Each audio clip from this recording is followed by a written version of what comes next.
it's critically important to um, craft messaging in religious communities to match the reality of our congregations and our communities, and not just focus on religious texts. Okay, the reason why I say that is we live in a world where we're seeing a lot of people in religious communities being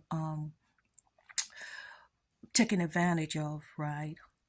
Being getting left behind for a lot of things, and the people who imbibe the messaging the more, right? They're the ones most affected and most disenfranchised, particularly women and people of color, and particularly Africans. Okay, and one of the reasons this is, and which is very perplexing to a lot of people, that how can you have the regions with the most churches are the ones that experience the most poverty, whereas the regions with the least churches and least focus on religion are the most prosperous? Well, the reason is because the religious community is does misunderstand its work, right?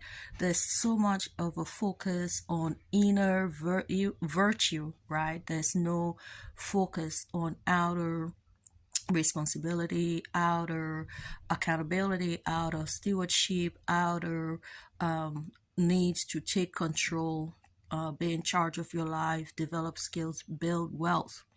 The many of us in the religious community who grew up thinking that money and wealth are sin, okay?